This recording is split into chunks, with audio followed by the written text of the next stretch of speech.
Salam, hər vaxtınız xeyir olsun. Əziz izləyicilər, müəllimlər, şagirdlər və biologiya sevərlərimiz. Biz bu günlər sizinlə ABC Akademiyanın biologiya sınaq toplusundan sınaq 9-un testlərinin izahını verəcəyik. Başlayırıq birinci sualdan. Birinci sualda bizə deyilir ki, dalğa halında olan qıcıqların təsirindən əmələ gələn impulslar baş beyin yarımkürələrinin hansı şöbəsində analiz edilir? Dalğa halında olan qıcıqların təsirindən əmələ gələn impulslar bir gözdə olur işıq dalğaları və bir də qulaqda olur ki, səs dalğalarıdır. Və bunlar da baş beynin ənsə payında və gicgah payında analiz edilir. Yəni birinci sualımızın cavabı bizim Y bəndi olmuş olacaq. Gəlirik ikinci suala. İkinci sualda bizə deyilir ki, cədvələ əsasən X plus Y ifadəsinin qiymətini tapın. Atın diploid xromosom dəsti 64-dür. Somatik hüceyrəsinin bir nüvəsindəki cinsiyyət xromosomlarının sayı, təbii ki, cinsiyyət xromosomlarının sayı olacaq 2 dənə diploiddir də ona görə. Qametindəki autosom xromosom sayı diploidi 64-dürsə, bunun qameti olacaq nə qədər? Yarısı qədər 32. Və 32-dən də bir dənə cinsiyyət xromosomu çıxacaq. Yerdə qalacaq 31 dənə autosom xromosom. Cəmləyəndə cavabımız 33, B bəndi etmiş olacaq. Sonra üçüncü suala gəldiyimiz zaman isə üçüncü sualda bizə deyilir ki, ana bətrində olan 3 əkizin əmələ gəlməsində cəmi 4 qamet iştirak etmişdir. Bunlardan ya bunlardan da biri Y cinsi xromosoma malikdir. Verilənlərə əsasən e, hansı ifadələr doğrudur? Yəni, bax, 4 dənə qameti biz necə birləşdirə bilərik? X, Y şəklində, X, X şəklində birləşdirə bilərik də, düzdürmü? Elədir. İndi burada görürük ki, biz burada nə görürük? 2 dənə şey görmüş oluruq da, zigot görmüş oluruq. Biri XY cinsiyyət xromosomlu, biri XX cinsiyyət xromosomlu. İndi görək, deyir ki, verilənlərə əsasən hansı ifadələr doğru ola bilər? Bu əkizlər iki ciftin daxilində ola bilər. Bəli, iki dənə ziqotdursa, iki ciftin daxilində ola bilir. Doğrudur. Dübbələmdir. Bu əkizlərdən ikisi oğlan ola bilər. Bəli, oğlanlar eyni yumurta əkizi olar. İki dənə. Qız müxtəlif yumurta əkizi ola bilər. Yəni iki oğlan bir qız ola bilər. Deyir, bu əkizlərin hər birinin qan qrupu müxtəlif ola bilər. Xeyr. Eyni yumurta əkizləri mütləq şəkildə olmalıdır. Ya iki oğlan olmalıdır, eyni yumurta əkizi bir qız, ya da bir oğlan olmalıdır, iki eyni yumurta əkizi qız olmalıdır ki, onların da mütləq eyni yumurta əkizlərinin qan qrupu eyni olmalıdır. Əkizlərin ikisi qız ola bilər, bəli. Bax, bu XX-dan qız əmələ gələr, eyni yumurta əkizi. İki dənə. Onlar da müxtəlif yumurta əkizi XY oğlan olar. Sonra deyir ki, əkizlərin cəmi 2 göbək ciyəsi olar. Bu da deyək ki, 2 göbək ciyəsi ola bilməz. Çünki 3 dənə əkizdə 3 dənə göbək ciyəsi olmalıdır. Cavabımız 1, 2 və 4 olaraq götürüləcək A bəndi. Dördüncü sual. Hansı geoloji dövrdən başlayaraq litosferdə 3 aləmin nümayəndəsinə rast gəlindi? Litosferdə, yəni quruda 3 aləmin nümayəndələrinə. Bakteriyalar proterozoida quruya çıxdı. Ordovikdə bitkilər və göbələklər quruya çıxmışdır. Heyvan çıxmamışdır. Ona görə dördüncü sualın cavabı A bəndidir. Heyvanlar silurdan quruya çıxıb. Demək, 5-ci sualda fotosintez prosesinin gedişinə təsir edən xarici amillərə aiddir. Xlorofilin miqdarı daxili amildir. Bitkinin yarpağındakı ağcıq sayı daxili amildir. Fermentin miqdarı daxili amildir. Fotosintez gedən səthin sahəsi bu da daxili amildir. Amma karbon qazının miqdarı xarici amillərə aid edilir. 10-cu sinif dərsliyində bu verilibdir. Altıncı sualda refleks köprüsünün üçüncü hissəsində maksimum neçə növ neyronun dendriti iştirak edir?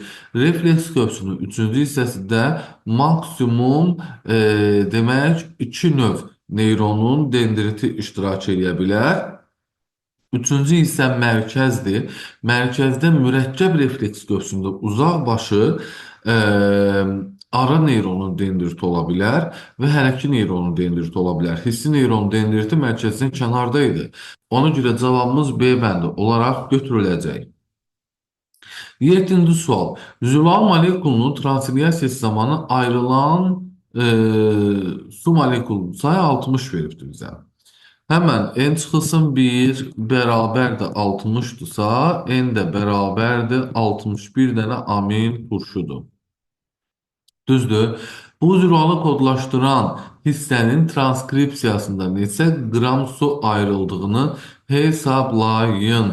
Neyniyəcəyik? Təbii ki, 3n çıxılsın 1 üstünlüyündən hesablayacağıq. 3'ü 61'e vuracağıq. Eləyəcək 183 çıxılsın 1. O da bərabərdir 182 mol sudur. Düzdür? Hər birinin də kütləsi 18 olduğuna görə 182-ni biz də vuracağıq 18-ə və cavabımızı tapacağıq buradakı nədir? 3276 qram. Yəni B bəndi olur. 7-ci sualın cavabı da bu şəkildə qeyd eləmiş olduq. 8-ci sualda bizə deyir ki, insanın nazik bağırsağında, qaraciyərində və ört hissəsində parazitlik edir. Təbii ki, bu liabliyadır, yəni A bəndi. 9-cu sualda neştərçi haqqında hansı fikirlər doğrudur? Qarın qan damarında venoz qan olur. Bəli, qarın qan damarı ilə qan gəlir qəlsəməyə tərəf. Orada venoz qan olur. Ayrı cinsli heyvandır. Bu da doğrudur. İnkişafı düzdür nədir? Xeyr, kirpikli sırfəsi var idi, dolayı idi. Maylanması daxilidir. Xeyr, maylanması suda gedirdi, xarici idi. Bel, quyruq və qarın üzgəci var idi. Bel, quyruq və anar üzgəci var. Ona görə cavabımız 1 və 2 D bəndi olaraq götürüləcək. 10-cu sualda hansı bitkinin cinsi nəsli vegetativ orqana malikdir? Cinsi nəsli vegetativ orqana malik olan bitki quş mamırıdır. Yarpağı var və gövdəsi var. C bəndi olacaq bizim cavabımız. 11-ci sualda şəkilə əsasən ox istiqamətində baş verən prosesləri seçin. Demişdik, atların filogenetik sırasında nə baş verir? Ətrafların sayı dəyişmir. Qaçma sürəti artır. Onurğa möhkəmlənir. Demək, qabarıq dişlər qırışlı dişlərlə əvəz olunur. Barmaq sayı azalır. Cavabımız 2, 3, 4 Y bəndi olacaq. 13-cü sualda erkək arı, ana arı və işçi arıların hər birinin 3 somatik hüceyrəsi götürülmüşdür. Bu hüceyrələrdə olan xromosomların cəmi N olarsa, autosom xromosomların cəmi neçə olar? Erkek arı haploiddir, 3 tane götürülübsə 3N. Ana arı diploiddir, 3 tane götürülübsə 6N. İşçi arı diploiddir, 3 tane götürülübsə 6N. Cəmi topladığımız zaman ne eləyir? 15N. N'in qarşısındakı rəqəm bizə nəyi verir? Autosomu verir də. Bu 15N'i ümumilikdə N-lə işarə ediblər ha. Buradan autosomu tapmaq üçün nə edəcəyik? 15'i çıxacaq. Qarşıdakı rəqəm cinsiyyəti göstərirdi. Cavabımız Y bəndi olaraq götürülmüş olur. 13-cü sualda bir fərdinin üzərində bir cinsi hüceyrə əmələ gəlir. Bir növ cinsi hüceyrə. Yəni ya spermatozoid, ya yumurta hüceyrə əmələ gəlsin deyir. Yəni ki, bu nədir? ayrı cinsiyetlidir. Bu da ankilostoma olmuş olacak. C bəndi. 14-cü sualda eşitmə analizatorunun ilk hissəsi yerləşir. Reseptor hardadır? İlbizdə eşitmə reseptorları yerləşirdi. Ona görə cavabımız D bəndi. 15-ci sualda heyvanların ən cavan sinfinin, yəni quşlar sinfinin nümayəndələri üçün xarakterik olan xüsusiyyətlər deyildir. Qırışlı qabıqla örtülmüş beyin yarımkürələri bu quşlara aid deyil axı. Onların beyin yarımkürələrində qırış yoxdur. Ona görə bunu götürəcəyik. Çünki xarakterik deyilməyib. Vəzili və əzələli şöbələrə ayrılan mədə bolları xarakterikdir, götürməyəcəyik. Qalıq halında olan üçüncü göz qapağını götürməyəcəyik. Ee, götürəcəyik. Çünki onlara aid olmayan xüsusiyyətdir. Sonra çiyin qurşağında 6 ədəd sümük onlara aiddir. Götürmürük. Sol yumurtalığın olması onlara aiddir. Götürmürük. Əzələli diafraqma məməlilərə aiddir. Ona görə bunu götürəcəyik. Quşlara aid deyil. Cavabımız A bəndi 1, 3, 6. 16-cı sualda hansı qarşılıqlı münasibət formaları sadəcə bir tərəf üçün zərərlidir? Mutualizm hər iki tərəf üçün faydalıdır. Parazitizm bir tərəfə zərərli, bir tərəfə faydalıdır. Ona görə ikini götürürük. Komensalizm bir tərəfə faydalıdır, bir tərəfə neytraldır. Rəqabət demək, baxdığımız zaman rəqabət aparan canlılarda hər iki tərəf üçün zərər olar. Ona görə 4-ü də götürməyəcəyik. Sonra amensalizm bir tərəfə zərər, bir tərəfə nədir? Neytraldır. Neytralizm hər iki tərəfə neytraldır. Cavabımız 2 və 5 B variantı olacaq. 17-ci sual. Tozlanmasında biotik və abiotik amillər iştirak etmir. Yəni özü özünü tozlayır. Burada öz-özünə tozlanan bitkilər kənaf, noxud, arpadır ki, onları götürmür. Sonra canlı orqanizmlərin həyat fəaliyyəti ilə əlaqədar maddələr dövranı və enerji çevrilmələrini öyrənən səviyyə təbii ki, bu 9-cu sinifin birinci mi ya ikinci paragrafında verilib bu. Baxdığımız zaman burada nə olur? Bu proses biosferdə baş vermiş olur. Maddələr dövranı, enerji çevrilmələri falan. Ona görə cavabımız biosfer səviyyəsidir. A bəndi. 19-cu sualda verilən cədvələ əsasən aşağıdakı ifadələrdən hansı doğrudur? Yetkin insanın bədən boşluqlarında yerləşən daxili sekresiya vəzlərinin sayı hipofiz, epifiz kəllə boşluğunda, timus döş boşluğunda, qarın boşluğunda da 2 ədəd böyrək üstü vəzi. Bu 5-ə bərabərdir. Düzdür? Köpək dişlərinin sayına gəldiyimiz zaman isə köpək dişlərinin sayı da 4 dənədir. 4 dənədir. N bərabərdir, M çıxılsın 1. Yəni 5-dən 1 çıxanda 4 edir. Cavabımız Y bəndi olacaq 19-cu sualda.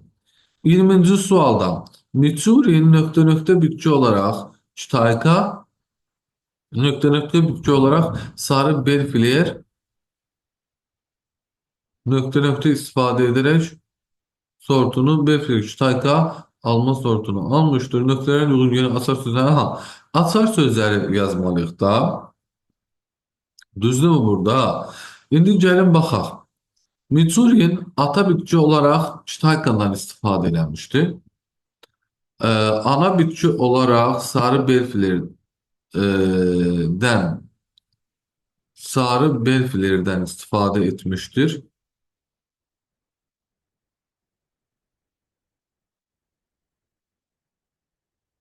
Hortumdan istifadə edib və belfler Çitayka alma sortunu almışdır. Yəni burada 4, 1, 5 ve 2 şeklinde olacak. D bəndi. 21-ci sualda insan onurğa sütunu bir havasında neçə ətraf sümüyü ilə birləşir? 2 dənə, cəmi 2 dənə çanaq sümüyü ilə birləşir. Yuxarıdan əlsə sümüyü ilə birləşir ki, ətraf deyil. Yanlardan da qabırğalarla birləşir ki, onlar da elə gövdə skeletinə aiddir. C bəndi. 22-ci sualda insan en qədər tənəffüs aktı icra edərsə, tənəffüs aktı deyib. Demək, en bölünsün 2 qədər tənəffüs hərəkətidir. Xaric etdiyi karbon qazının miqdarı hansı ifadə ilə verilə bilər? Hər tənəffüs hərəkətində 20 ml karbon qazı xaric etdiyinə görə n bölünsün 2-ni 20-yə vururuq. Bu da eləyir 10 n. Yəni C bəndi olmuş olacaq. 23-cü sualda xromosom yığımı diploid olar.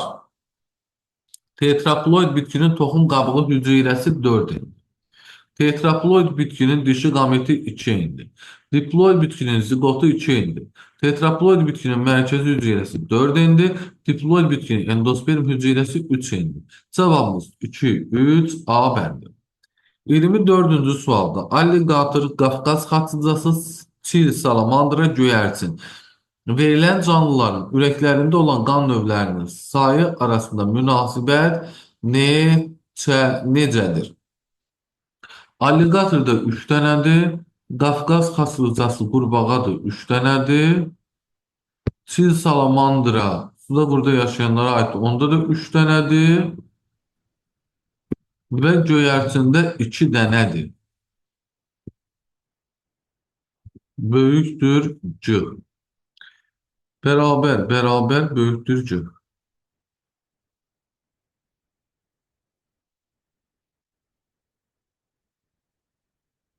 A, alligator timsahdır.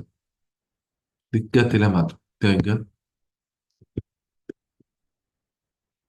Alligator timsahdır. Demək, A bərabərdir C-ya, kiçikdir G bərabərdir S-ə.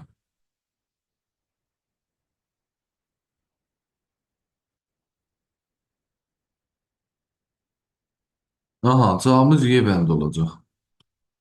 24'te. Y bəndi olur. 25-ci sualda başlanğıc sayı 4 olan bakteriyalar maksimum sürətlə bölünərək sayıları 64 dəfə artmışdır. 4'ü 64'e vuranda 256 edir. Düzdürmü? Başlayaq da çəkək 4, 8, 8-dən 16, 16-dan 32, 32-dən 64, 64'ten 128, 128'den de 256 bakteriya əmələ gəlib. Düzdür. Deyir ki, bu zaman əmələ gələn nəsil sayı, oxları saysaq 1, 2, 3, 4, 5, 6. 6 dənə nəsil var. Cavabımız ya A-dır, ya B-dir. Bölünməyə məruz qalan fərd sayı 256-dan 4'ü çıxacam, eləyəcək 252. Hələ ki bu doğru gedir hər iki variant. Sonra deyir ki, 3-cü bölünməyə məruz qalan fərd sayı, 3-cü bölünməyə məruz qalan fərd sayı 16-dır. Birincidə 4, ikincidə 8, üçüncüdə 16 bakteriya bölünməyə məruz qalır. Yəni, cavabımız burada nə olacaq? A bəndi olmuş olacaq 25-ci sualda. 26-cı suala gələndə ontogenizi zamanı qidalanma tipini dəyişən göbələk qov göbələyidir ki, bu parazit ola bilər, bəli, borucuqludur, bəli. 1 və 4 A bəndi olacaq bizim cavabımız. 27-ci sualda yanlış demək cavabı tapın. Şibyələrin əmələ gəlməsində iştirak edən canlının şibyələrin əmələ gəlməsində iştirak edən canlının yəni bu bakteriya ola bilər, bu göbələk ola bilər, bu yosun ola bilər.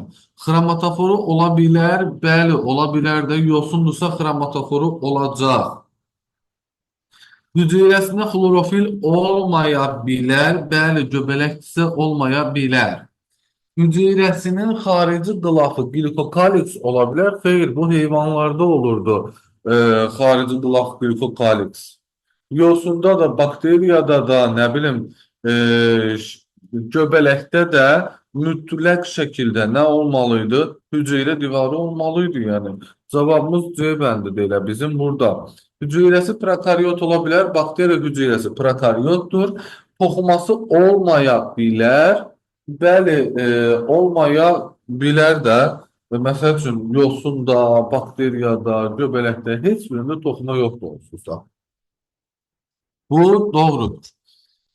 Sonra gəldik növbəti sualımız 28-ə. Bizə deyir ki, cədvəldə müasir qurdların bəzi nümayəndələrinə aid xüsusiyyətlər verilmişdir. Buna əsasən hansı mülahizə doğrudur?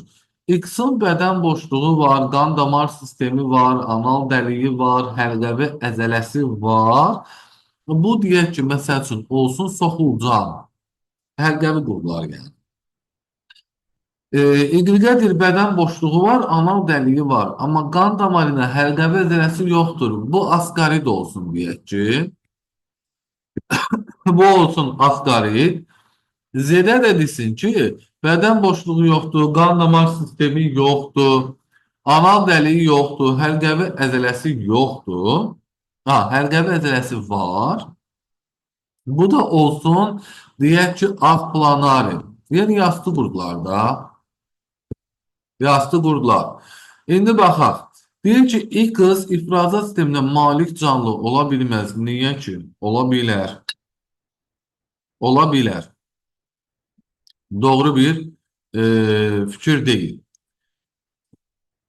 X üçün bu. X. Sonra deyir, X hermafrodit canlı ola bilər. Bəli. Soxulcan hermafrodit deyil. 28-ci sualın cavabı D bəndidir. Digərlərini oxumağa ehtiyac yoxdur axı. Heç digərlərini oxumağa ehtiyac yoxdur. Y ayrı cinsiyyətli canlı ola bilməz. Asqarid ayrı cinsiyyətlidir. Sonra deyir ki, Y canlısının həzm sistemi olmur. Asqaridin həzm sistemi var. C-də canlısı şüalı simmetriyaya malikdir. Ağ planari iki tərəfli simmetriyaya malikdir. Şüalı simmetriyaya yox. Sonra gəldik 29-a. Bizə deyir ki, Fagostella nədir? Fagostella ilk çox hüceyrəli canlıdır.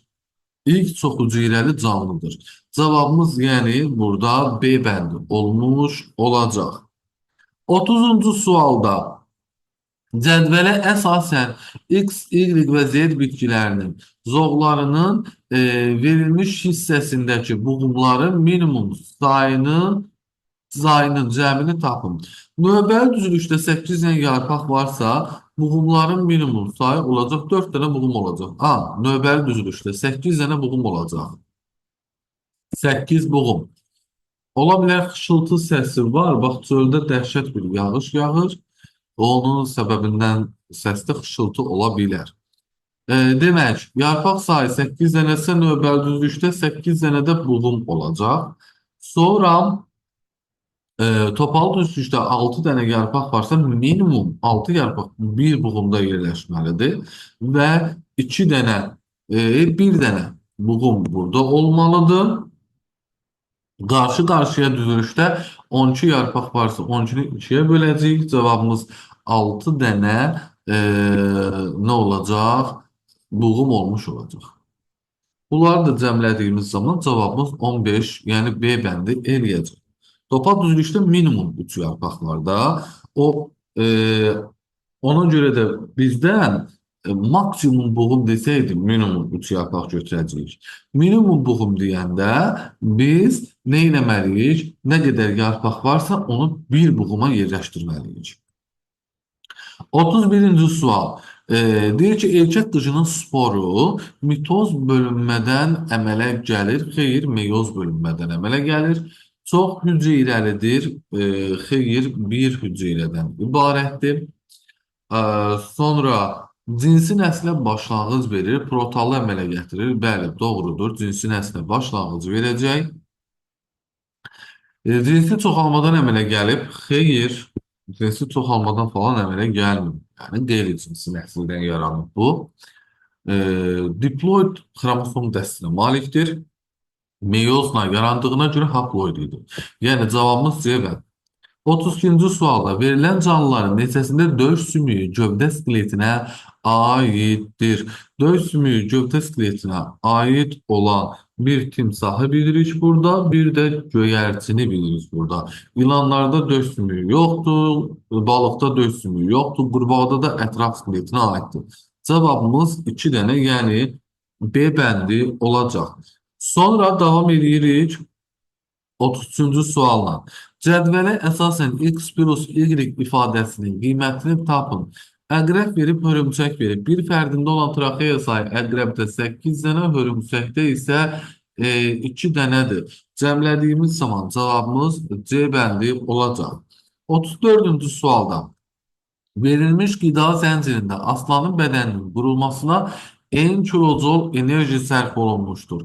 Bitki üzərinə düşən günəş enerjisinin minimum miqdarı minimumu istəyirsə nə olmalıdır? Enerji maksimumu keçməlidir. Yəni 20% və axırdan əvvələ gələndə 5-ə vura-vura gəlməliyik. 5N olacaq ceyranda və 25N olacaq bitkinin özündə. Günəş enerjisinin üzərinə düşən günəş enerjisini istəyirsə, bu 25N 1%-dirsə, məndən 100% istəyir də. X qoyacam, o da deyəcək 2500N, yəni A bəndi. Bu şəkildə qeyd eləmiş olduq. 35-ci suala gəlirik. Deyir ki, doğru fikri seçin. Toxumlu qıcıların yox olduğu geoloji dövrdə.